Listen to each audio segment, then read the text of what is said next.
حسبي ربي جل الله ما في قلبي غير الله نور محمد صلى الله لا إله إلا الله حسبي ربي جل الله ما في قلبي لله رب العالمين والصلاة والسلام على سيد الأنبياء والمرسلين وعلى آله وأصحابه أجمعين أما بعد أعوذ بالله من الشيطان الرجيم بسم الله الرحمن الرحيم قد أفلح من تزكى وذكر اسم ربه فصلى وقال عليه الصلاة والسلام قرة عيني في الصلاة أو كما قال عليه الصلاة والسلام۔ سامعین کرام، آج مجھے اجازت دیجیے کہ میں مذہب اسلام کے سب سے اہم رکن پر روشنی ڈالوں۔ وہ اتنا اہم رکن ہے کہ سینکڑوں سے زیادہ آیات میں اس کام کے کرنے کا حکم اور تاکیدیں آئی ہیں۔ کوئی پیغمبر ایسا نہیں آیا جس کو نماز کا حکم نہ دیا گیا ہو اور اس نے اس کو اپنی امت پر پیش نہ کیا ہو۔ حضرت زکریا علیہ السلام کے بارے میں قرآن کہتا ہے فنادته الملائکۃ وهو قائم یصلی فی المحراب۔ حضرت موسیٰ اور حضرت ہارون علیہ السلام کو حکم ہوا اقیموا الصلاۃ۔ حضرت شعیب علیہ السلام کی قوم نے ان کو طعنہ دیتے ہوئے کہا یا شعیب اصلاتک تأمرک ان نترک ما یعبد آباؤنا۔ حضرت ابراہیم علیہ السلام نے اپنے پیارے بیٹے کو ویران جگہ میں چھوڑنے کا مقصد بیان کرتے ہوئے فرمایا ربنا لیقیموا الصلاۃ۔ حضرت لقمان علیہ السلام نے اپنے بیٹے کو وصیت کی یا بنی اقم الصلاۃ۔ مجھے صرف یہ بتلانا ہے کہ حضرت آدم علیہ السلام سے لے کر نبی صلی اللہ علیہ وسلم تک کوئی دور، کوئی امت، کوئی زمانہ ایسا نہیں گزرا جس میں نماز کا حکم نہ ہو۔ نماز دین کی کسوٹی ہے۔ مسلمان بھائیوں، اللہ نے نماز کو دین کے لیے کسوٹی بنایا ہے جو فرق کرتی ہے کون متقی ہے کون شقی ہے، کون مسلمان ہے کون شیطان ہے۔ لوگ تو آج اس کو اللہ والا مانتے ہیں جو غیب کی باتیں بتلاتا ہے۔ لوگوں کی نظروں میں ولی وہ ہوتا ہے جو صاحب کرامت ہوتا ہے۔ لوگ تو آج اس کو پیر مانتے ہیں جس کے تعویذ سے آرام ملتا ہے۔ لوگوں، آؤ میں بتاؤں گا ولی کی پہچان کیا ہے۔ آؤ میں بتاتا ہوں قطب کس کو مانو گے، ابدال کون ہوتا ہے، امام کیسا ہوتا ہے۔ یہ کسوٹی جس کو آخر الزمان شہنشاہ دو عالم صلی اللہ علیہ وسلم آسمان سے جا کر لائے ہیں، اگر اس پر کوئی پورا اترتا ہے یعنی نماز کی پابندی کرتا ہے تو وہ پیر بھی بن سکتا ہے، قطب و ابدال بھی ہو سکتا ہے۔ لیکن اگر نماز نہیں پڑھتا تو اس کا یہ جبہ قبہ پہننا اور داڑھی رکھنا کچھ کام کا نہیں۔ نبی صلی اللہ علیہ وسلم کا فرمان ہے، فرمایا حضور اکرم صلی اللہ علیہ وسلم نے بین العبد و بین الکفر ترک الصلاۃ۔ بندے اور کفر کے درمیان صرف نماز کا فرق ہے۔ بچے کو کب نماز کا حکم دیا جائے؟ اولاد کی تربیت کرنے والوں، آؤ تم بھی نبی کا فرمان سنتے جاؤ۔ صادق المصدوق صلی اللہ علیہ وسلم نے فرمایا جب بچہ 7 سال کا ہو جائے تو اس کو نماز کا حکم دو، اور جب بچہ 10 سال کا ہو جائے تو ترک الصلاۃ کی صورت میں اس کی پٹائی کی جائے۔ امام سلیمان خطابی جو کہ اپنے وقت کے جلیل القدر عالم ہیں، فرماتے ہیں یہ حدیث اس بات پر دلالت کرتی ہے اگر بچہ اس حال میں بالغ ہوا کہ وہ نماز نہیں پڑھتا ہے تو اس کے خطرناک نتائج برآمد ہوں گے۔ آج کے دور میں پہلے تو بچے کو پیار پیار میں بگاڑ دیتے ہیں، بعد میں شکوے شکایت کرتے پھرتے ہیں کہ نمازی بنو۔ اپنے متعلقین کو نماز کی طرف بلاؤ۔ نماز چھوڑنا بہت بڑا گناہ ہے، اللہ ہم سب کی حفاظت فرمائے۔ جان بوجھ کر نماز چھوڑنا کتنا بڑا گناہ ہے۔ حضرت موسیٰ علیہ السلام کے پاس ایک عورت آئی اور حالت اس کی یہ تھی کہ اس کا چہرہ سرد ہو رہا تھا، آنکھوں سے آنسو بہہ رہے تھے۔ کہنے لگی اے اللہ کے نبی، میں ہلاک ہو گئی، برباد ہو گئی۔ حضرت موسیٰ علیہ السلام نے اس سے معلوم کیا کہ آخر کیا ہو گیا۔ اس عورت نے کہا مجھ سے زبردست گناہ ہو گیا ہے، آپ اللہ سے دعا فرما دیں تاکہ اللہ مجھ کو معاف فرما دے۔ حضرت موسیٰ علیہ السلام نے کہا پہلے یہ تو بتاؤ گناہ کیا ہوا۔ اس عورت نے کہا مجھ سے زنا کا صدور ہو گیا تھا، پھر جب لڑکا پیدا ہوا تو میں نے اس کو قتل کر دیا۔ حضرت موسیٰ علیہ السلام غصہ ہو گئے اور ڈانٹ کر فرمایا کم بخت دور ہو جا، اور لوگوں سے کہا جلدی کرو اس کو یہاں سے نکال دو، ورنہ کہیں اس کے برے اعمال کی نحوست سے ہمارے اوپر عذاب نازل نہ ہو جائے۔ وہ عورت نہایت ہی دل بستہ مایوس ہو کر چلی گئی۔ ادھر وہ آسمانوں اور زمینوں کا مالک یہ سب کچھ دیکھ رہا تھا اور سن رہا تھا۔ فوراً اللہ کی رحمت جوش میں آئی۔ حضرت جبرائیل علیہ السلام کو موسیٰ کے پاس بھیجا۔ حضرت جبرائیل علیہ السلام نے موسیٰ سے کہا، اے موسیٰ، اللہ فرماتا ہے کہ تم نے یہ کیا کیا؟ خبردار موسیٰ، تم نے ہماری گنہگار بندی کو واپس کیسے کر دیا، اور تم نے اس سے یہ کیسے کہہ دیا کہ تیرا کوئی علاج نہیں؟ کیا تم زنا سے بڑا گناہ کوئی اور نہیں سمجھتے ہو؟ اے موسیٰ، یاد رکھو، زانی اور قاتل سے بڑا گنہگار جان بوجھ کر نماز چھوڑنے والا ہے۔ دوستو، اندازہ لگاؤ کتنا سخت گناہ ہوگا نماز کے ترک کرنے کا۔ ایک جگہ نبی صلی اللہ علیہ وسلم نے فرمایا، من ترک الصلاۃ متعمدا فقد کفر۔ جس نے جان بوجھ کر نماز کو ترک کیا تو اس نے کفر کیا۔ ایک جگہ یہ ارشاد ہے، الصلاۃ عماد الدین فمن اقامها اقام الدین ومن هدمها هدم الدین۔ ترجمہ، نماز دین کا ستون ہے، جس نے اس کو قائم رکھا اس نے دین کو قائم رکھا، اور جس نے اس کو گرا دیا اس نے دین کو گرا دیا۔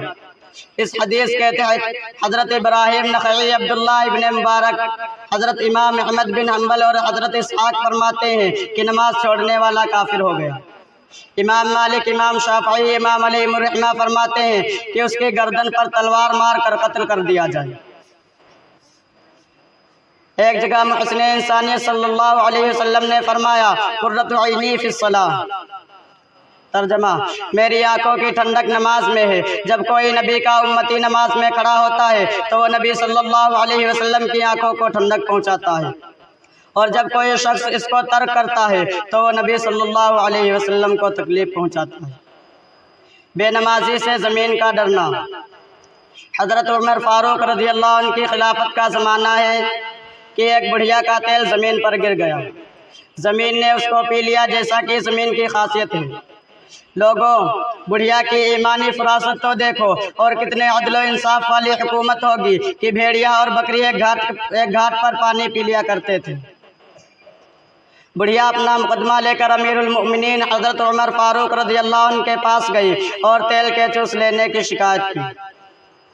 حضرت عمر فاروق رضی اللہ عنہ کاغذ کے ایک ٹکڑے پر کچھ لکھ کر دیا اور کہا، اے بوڑھی اماں، اس کو لے جاؤ اور جہاں تمہارا تیل گرا ہے وہاں اس کو رکھو۔ وہ بڑھیا گئی، جو ہی وہ کاغذ وہاں پر رکھا فوراً زمین لرز گئی اور کانپنے لگی اور تیل اگل دیا۔ لوگوں نے بڑا تعجب کیا۔ وہ کاغذ کھول کر کے دیکھا تو اس پر لکھا تھا، اے زمین، یا تو بوڑھی اماں کا تیل واپس کر دے، ورنہ میں تیرے اندر کسی بے نمازی کو دفن کروں گا۔ دوستو، اندازہ لگاؤ کتنا سخت گناہ ہوگا نماز کے ترک کرنے کا۔ ایک جگہ محسن انسانیت صلی اللہ علیہ وسلم نے فرمایا، لا سہم فیہ الاسلام لمن لا صلاۃ۔ ترجمہ، اس شخص کا دین نہیں، اسلام میں اس کا کوئی حصہ نہیں جو شخص نماز نہیں پڑھتا۔ اس لیے اور ہم آج کتنی نمازیں ترک کرتے ہیں اور ہمیں احساس تک نہیں ہوتا۔ یاد رہے، اس کا ایمان ہمیشہ خطرے میں رہتا ہے جو شخص نماز نہیں پڑھتا۔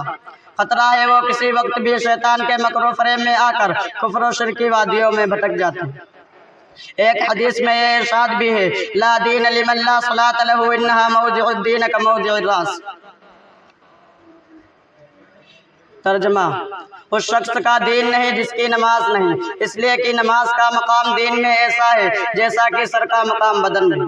ہائے افسوس، آج ہمارے دلوں سے نماز کی اہمیت نکل گئی۔ ایک زمانہ تھا کہ نماز کے قضا کا بھی تصور دل میں نہیں آتا تھا۔ صحابہ کرام کی تاریخ اٹھا کر دیکھو، ایسے ایسے واقعات سے لبریز ملے گی۔ تابعین کے حالات کو دیکھیے، مسلسل 40 سال تک عشاء کے وضو سے فجر کی نماز پڑھنے والے تو ملیں گے، لیکن نماز ترک کرنے والا کوئی نہ ملے گا۔ اولیاء کی زندگیوں کو دیکھو، ایمان تازہ ہوگا، 22 برس کے بعد تکبیر تحریمہ فوت۔ آپ دور نہ جائیں، قریب ہی زمانے کا واقعہ ہے۔ فقیہ العصر امام ربانی حضرت مولانا رشید احمد گنگوہی نور اللہ برکتہ کو آپ جانتے ہوں گے۔ وہ اپنے دور کے مفتی اعظم بھی تھے۔ پورے ہندوستان ہی کے نہیں، بیرون ممالک کے استفتاء بھی ان کے پاس آتے تھے، جن کے حضرت علمی اور تحقیقی جوابات دیتے تھے۔ موصوف ایک کامیاب مدرس اور استاد کی حیثیت بھی رکھتے تھے اور صاحب عیال بھی تھے۔ ان تمام تر مشاغل کے باوجود نماز کا نہیں بلکہ نماز با جماعت کا اس قدر اہتمام تھا کہ 22 سال تک تکبیر تحریمہ فوت نہیں ہوئی۔ ان کے حالات میں لکھا ہے کہ دارالعلوم دیوبند میں دستار بندی کا جلسہ ہو رہا تھا۔ اس میں ایک دن غالباً عصر کی نماز میں ایسا اتفاق ہوا کہ حضرت مولانا یعقوب صاحب نماز پڑھانے کے لیے مصلی پر پہنچ گئے اور حضرت گنگوہی کسی عذر سے تھوڑی سی تاخیر سے پہنچے، جبکہ تکبیر اولیٰ ہو چکی تھی۔ سلام پھیرنے کے بعد لوگوں نے دیکھا کہ وہ عظیم انسان جو بڑے بڑے حوادثات میں پریشان نہیں ہوتا تھا، جو عزیزوں کی موت کی خبریں بڑے صبر و سکون سے سنا کرتا تھا، جس کے چہرے پر رنج و غم کی وجہ سے کبھی ظلم کے اثرات ظاہر نہیں ہوتے تھے، آج اس کے چہرے پر رنج و غم کے بادل چھائے ہوئے تھے۔ تلامسہ کو فکر لاحق ہوئی، مریدین پریشان ہو گئے۔ اہل تعلق نے رنج و غم کی کیفیت کو پہچان لیا۔ پوچھا گیا، حضرت آپ اتنے غمزدہ کیوں ہیں؟ آپ نے بڑے افسوس کے ساتھ فرمایا، ہائے افسوس، آج 22 برس کے بعد تکبیر تحریمہ فوت ہو۔ ڈر رہا ہوں کہیں قیامت کے روز اللہ تعالیٰ اسی بات پر میری پکڑ نہ کر لے۔ دوستو، یہ حالت تھی ہمارے اکابر کی، اور آج ایک ہم ہے کہ نماز ہی کی بالکل پرواہ نہیں۔ رہ گئی رسم ادا روح بلالی نہ رہی، رہ گئی رسم ادا روح بلالی نہ رہی، فلسفہ رہ گیا تلقین غزالی نہ رہی، مسجد مرتیہ خواہیں کہ نمازی نہ رہے، یعنی وہ صاحب اوصاف حجازی نہ رہے۔ مسلمانوں، آج مسجدیں ویران پڑی ہیں۔ دوستوں، یہ مسجدیں بد دعا کر رہی ہیں، بچو ان کی بد دعا سے ورنہ تو ہلاک و برباد ہو جاؤ۔ نبی کا اونٹ سے باتیں کرنا۔ ایک صحابی نے اللہ کے نبی رسول اللہ صلی اللہ علیہ وسلم نے شکایت کی، اے اللہ کے نبی، میں ایک مزدور آدمی ہوں، دن بھر میں اپنے اونٹ کے ساتھ مزدوری کرتا ہوں، لیکن شام کے وقت جب میں سوتا ہوں تو میرا اونٹ ایسی بھیانک آواز نکالتا ہے کہ میری نیند ٹوٹ جاتی ہے۔ یا نبی اللہ، وہ بار بار اسی طرح کرتا ہے۔ رحمت للعالمین صلی اللہ علیہ وسلم نے فرمایا، اونٹ کو میرے پاس لاؤ، میں اس سے معلوم کروں گا کہ وہ کیوں ایسی حرکت کرتا ہے۔ وہ صحابی اونٹ کو لے کر آپ کی خدمت میں حاضر ہوئے۔ رحمت للعالمین صلی اللہ علیہ وسلم نے فرمایا، اے اونٹ، تیرا یہ مالک تجھے کھلاتا پلاتا ہے، پھر تو کیوں اس کو شام کے وقت پریشان کرتا ہے؟ اللہ نے اونٹ کو زبان دی، اونٹ نے سلام کیا، پھر عرض کیا، یا رسول اللہ صلی اللہ علیہ وسلم، میرا ایک مالک ہے، دن بھر کام کرتا ہے، میں بھی اس کی اطاعت میں کام کرتا ہوں، لیکن شام کے وقت جب میں گھر آتا ہوں تو میرا مالک بغیر عشاء کی نماز پڑھے ہوئے سو جاتا ہے۔ میں اسی مکان میں موجود ہوتا ہوں، مجھے خوف ہوتا ہے کہ کہیں قیامت کے روز اللہ تعالیٰ میری اسی بات پر پکڑ نہ کر لیں کہ اے اونٹ، تیرے برابر میں ایک بے نمازی سو رہا تھا، تو نے اس کو نماز کے لیے بیدار کیوں نہیں کیا؟ یا نبی اللہ، میں بار بار اسی لیے چیختا ہوں تاکہ میرا مالک نیند سے بیدار ہو کر اپنے مالک حقیقی کو راضی کرے۔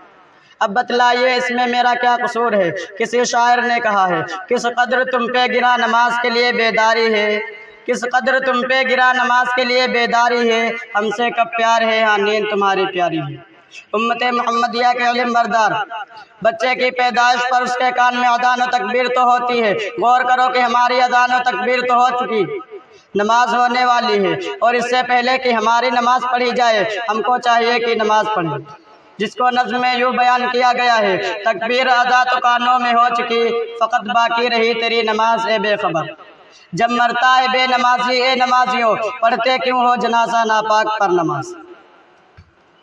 محترم دوستوں، ہمیں ان عبرتناک واقعات سے عبرت حاصل کرنی چاہیے کہ زمین بھی تارک الصلاح کو پسند نہیں کرتی۔ اگر ہم آج نمازیں چھوڑیں گے تو قبر میں جانے کے بعد زمین ہمارے ساتھ کیا معاملہ کرے گی؟ اللہ ہم سب کی حفاظت فرما، اللہ ہم سب کو نماز پڑھنے کی توفیق عطا فرمائے، آمین۔ وآخر دعوانا الحمدللہ رب العالمین۔